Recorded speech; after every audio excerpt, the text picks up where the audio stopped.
Hay una clara diferencia muy marcada y sobre todo que debemos distinguirla muy bien los católicos. Una diferencia enorme entre el papado y el papa. Esto nos guste o no, o nos duela o no, tenemos que distinguirla perfectamente, si no será un desastre para nosotros en la Iglesia Católica. Porque creo que muchos católicos ya están confundidos con eso y muchos incluso se basan en eso para fundar sus ideas y para aplicar sus nuevas doctrinas y es un error. ¿Cuál es la diferencia entre el papado y el papa? ¿Por qué debemos salvar al papado más que al papa? El padre Santiago nos lo explica a continuación.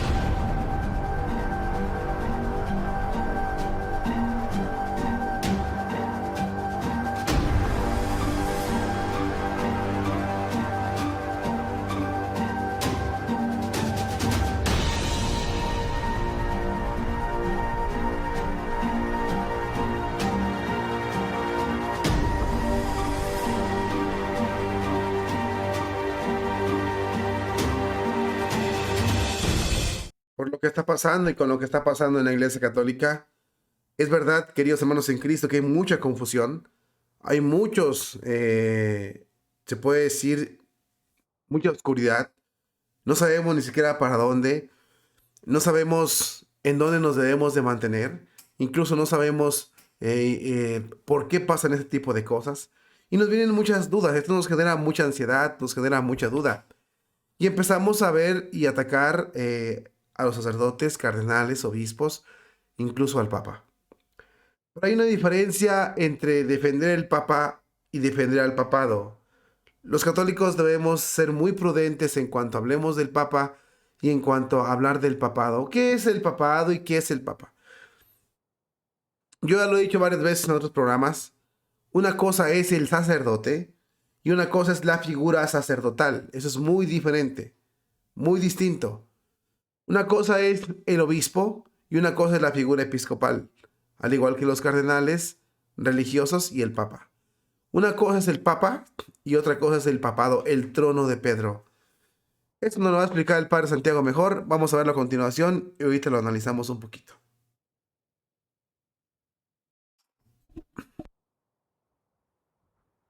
El sábado se conoció la noticia de que el obispo de Tyler, en Texas, Monseñor Strickland, acababa de ser removido de la diócesis, destituido por orden directa del Papa. Fue una noticia realmente sorprendente, al menos para mí, aunque se venía rumoreando desde hacía tiempo que cabía esa posibilidad. Pero junto a la noticia en sí me llamó mucho la atención y me fijé en cuál era la reacción del obispo. Me llamó la atención que Monseñor Strickland, que sigue siendo obispo, aunque en este caso obispo emérito de Tyler, Monseñor Strickland apuntó como la causa o los causantes a el entorno del Papa y no al Papa mismo. Además pidió que se rezara por el pontífice. Hizo responsables de lo que había ocurrido a aquellos que aconsejan al Papa. Los motivos no se dieron a conocer, el Vaticano no dijo por qué había ocurrido, pero para muchos por lo menos la causa está en las críticas que Monseñor Strickland había hecho en las redes sociales al Papa Francisco, sobre todo en una ocasión que le acusó de socavar el depósito de la fe, así como en la negativa a aplicar la normativa sobre la misa tradicional en su diócesis. Esto que acabo de decir lo reconoció públicamente el obispo Strickland. Junto a esto, no sé si estaba relacionado o no, pero hubo algo también significativo a propósito de las acusaciones que el cardenal Miller le había hecho al Papa Francisco. En una entrevista a una revista norteamericana había dicho que, o por lo menos la revista había publicado, que el cardenal Miller decía que el Papa había cometido numerosas herejías materiales, pero ninguna formal. volvió a aparecer con un cambio significativo. Ya no ponía en boca del cardenal Miller que el Papa había cometido numerosas herejías materiales, sino que decía que el Papa podría haber cometido, que no es lo mismo. Rebajaba, por lo tanto, el tono de la acusación. Insisto, no sé si está relacionado o no con la destitución de Monseñor Strickland. También en esta semana se ha producido la reunión de otoño de la Conferencia Episcopal Norteamericana. Bueno, acababa de ocurrir la destitución del obispo de Tyler. Cabía la posibilidad de que los obispos norteamericanos dijeran una palabra sobre este hecho. Y sin embargo, ha habido un silencio total, ni una sola palabra sobre la destitución de un colega de ellos, ni una sola palabra. Más aún, se votaba la elección de algunos cargos para las comisiones episcopales, entre ellos la presidencia de la Comisión Episcopal para la Defensa de la Vida. Y había dos candidatos. Uno era el arzobispo de San Francisco, Monseñor Cordileone, que sin embargo no ha salido elegido. Y ha salido elegido el otro, que es el obispo de Toledo, en Ohio, que también es un hombre profundamente pro vida, menos conocido que el arzobispo de San Francisco. Por lo menos yo esto lo he interpretado como un intento por parte del episcopado norteamericano de rebajar la tensión con el Papa. No decir una palabra sobre Strickland y no elegir a alguien que ha sido muy crítico, no con el Papa o el papado, sino muy crítico públicamente con el tema del voto a los políticos abortistas y de la comunión a los políticos abortistas. Un punto predominante, han dicho con esta palabra predominante, a la hora de orientar el voto de los católicos. Por lo tanto, han reafirmado su postura, evitando cuidadosamente el enfrentamiento directo con el Papa, a pesar de que había habido unas declaraciones, cuando menos poco diplomáticas, del nuncio de su santidad ante Estados Unidos, recientemente nombrado cardenal. Había unas declaraciones donde había una crítica no velada, sino muy clara a la dirección de la Iglesia en Estados Unidos. Bueno, tanto Strickland como Cardenal Miller, como los obispos norteamericanos, han querido evitar el choque directo con el Papa. ¿Por qué? Porque para la Iglesia Católica, para los católicos, la figura del Papa, o dicho de otra forma, la institución del papado, es esencial. Y por lo tanto, estas personas, algunas de las cuales se han podido sentir víctimas de cómo se ha comportado ese entorno del Papa, que según ellos son los responsables de lo que ocurre, esas personas intentan a toda costa no criticar al Papa y no enfrentarse con él, porque son conscientes de que esa crítica al Papa debilita el papado. Hay, por lo tanto, un intento de no atacar a la figura del Papa para no atacar, para no disminuir, para no poner en entredicho la figura del papado. Esto podría parecer que es una especie de entregarse atado de pies y manos a una persona concreta en un momento concreto de la historia, hoy uno, mañana puede ser otro, con otra línea distinta, que es entregarse atado de pies y manos a lo que esa persona quiera hacer. No es así, no es así. En el aire está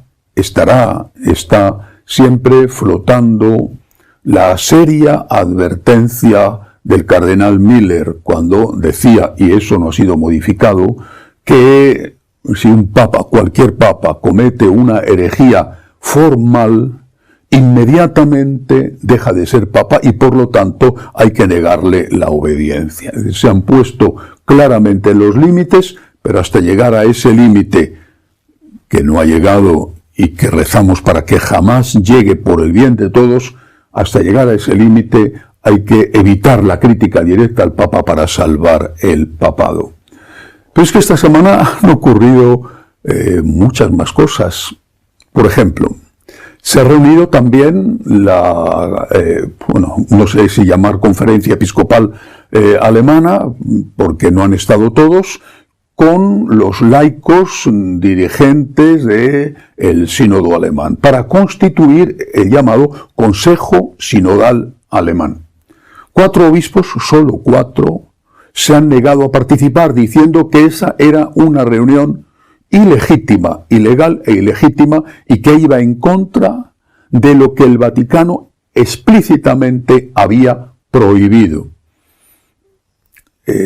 4 obispos han dicho que no iban, el resto, otros 4 me parece que no han ido, pero alegando otras excusas, enfermedad o lo que fuera, el resto han participado. El objetivo de este Consejo Sinodal es dejar a los laicos como los principales directivos de la Iglesia, tanto en diócesis como en parroquias, y transformar al obispo y a los párrocos, transformarlos en un empleado más que estaría a las órdenes de los laicos. Por supuesto, en su momento el Vaticano, con el mayor rango, condenó este tipo de iniciativa.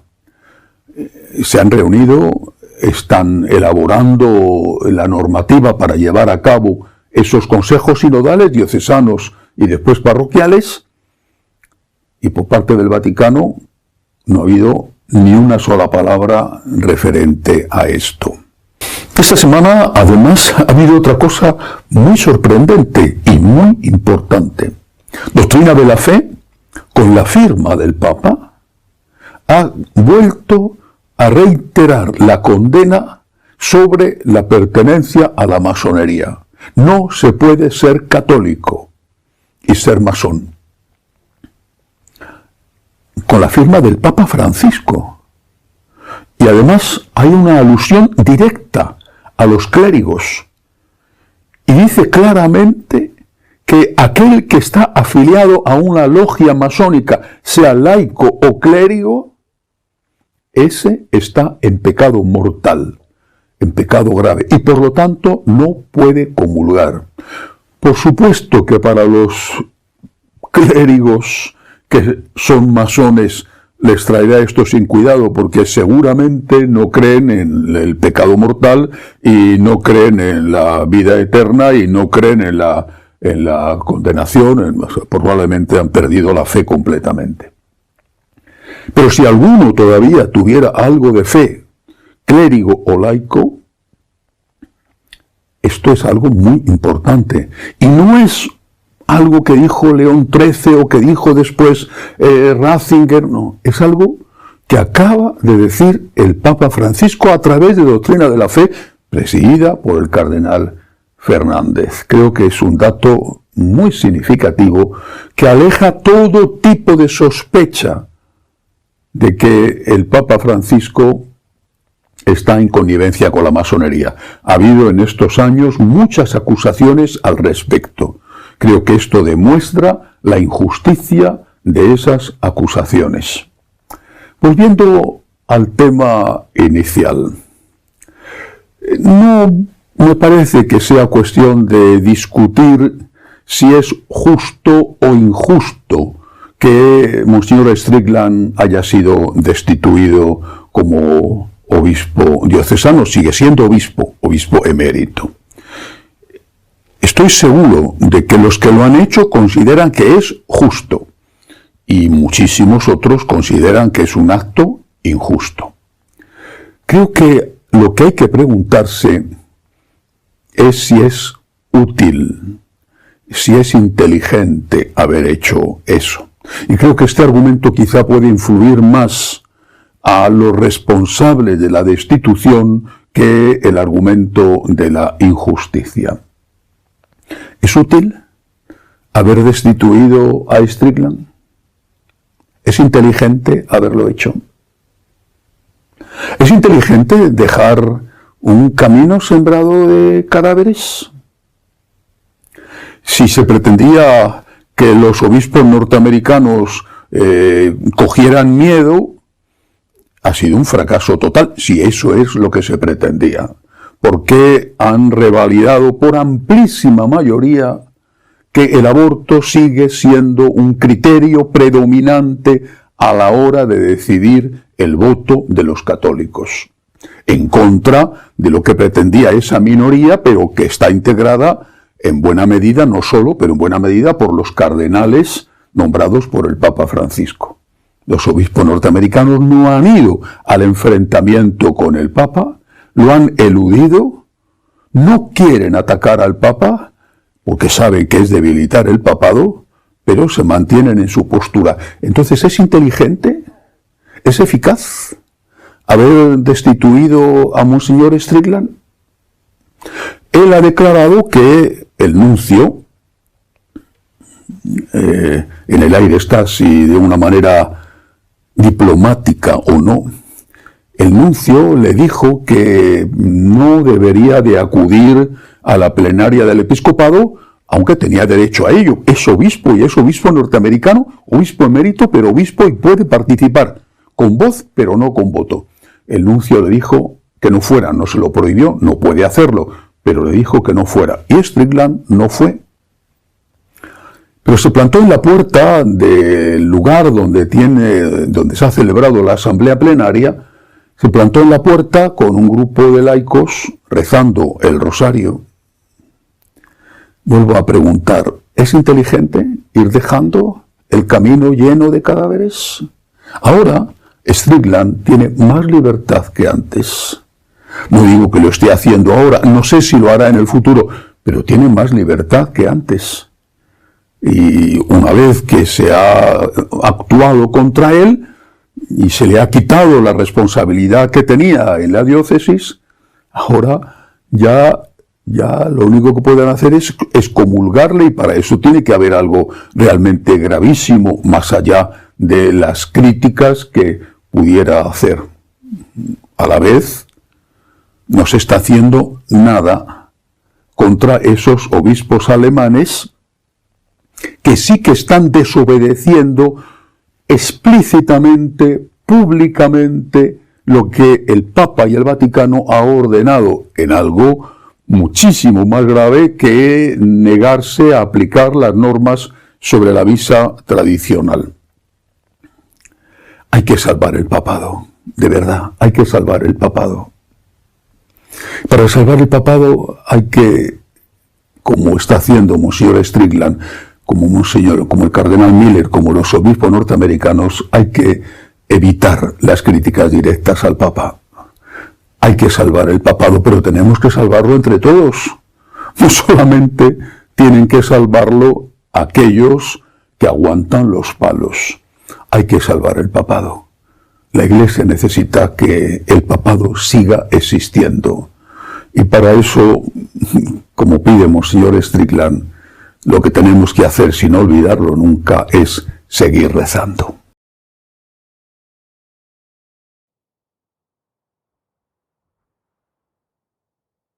Ahí está lo que está diciendo el Padre Santiago, que es muy importante, sobre todo cuando hace referencia a la institución de Pedro. Es vital, la institución de Pedro es vital para nosotros. Pero las preguntas que nos hacemos aquí son las siguientes. ¿Con el Papa Francisco se podrá salvar el papado? ¿O no sabemos qué nos irá a dejar? Que ahí hace referencia el Padre Santiago a los masones. ¿A quién le importa ahorita lo que digan de que si los masones pueden comulgar o no? Si a estas alturas del partido sabemos que una cosa se dice y otra cosa se hace. El mismo Padre Santiago mencionó los de Alemania. No les han dicho nada a los alemanes. No los han frenado. No los han parado. Mucho menos no los han castigado. Pero a Strickland, a ese sí lo expulsan. Como lo vimos en el programa anterior, en el programa que tuvimos hace un momentito del canal, es porque él despertó muchos demonios y era incómodo para muchos proyectos secretos en el Vaticano. Ya lo dije, lo decía el cardenal Christopher Fier, ajústese al plan. ¿Cuál plan? No hay depósito de la fe, no hable del depósito de la fe. Entonces, ajústese al plan. ¿Cuál plan? Debemos, los laicos, sobre todo los laicos, ser bien conscientes de saber distinguir cuando se habla del papa y cuando se habla del papado. Y salvar al papado, la institución, en pocas palabras, el trono de Pedro. Porque eso es vital para nosotros. No permitir que se corrompa el trono de Pedro es vital si queremos mantener la iglesia a flote. Avante. Porque si cae el trono de Pedro, cae también la iglesia. El papado o el trono de Pedro tiene que defenderse, pero no al papa. Que quede bien claro. Y las críticas deben de girar en torno a lo que hace el papa. Y por supuesto que lo decimos con dolor, porque es un terrible desastre, es un escándalo fuerte, es un daño terrible que nos hacemos en la iglesia cuando el cardenal, obispo o el papa fallan. Lamentablemente, en esos tiempos hay muchos que no se quieren arrepentir. Y hay muchos obispos que les diga lo que les digas, no van a cambiar. Porque para ellos su formación es así y no van a cambiar. Han entregado sus corazones a la masonería. Esa es una realidad que no podemos negar. Defender el papado, por supuesto que sí. Defender al papa, vamos a ver lo que está diciendo. No tengan miedo a criticar o alzar la voz, pero sí tengan bien consciente que una cosa es la iglesia y una cosa los empleados en turno que están en la iglesia. Para cuando usted haga una crítica, la haga en torno a las acciones de los dirigentes de la iglesia, no en la persona, a las acciones. Porque lo que está en juego es la figura sacerdotal, la figura episcopal y la figura del papa. Y esas son las que debemos defender en la iglesia católica.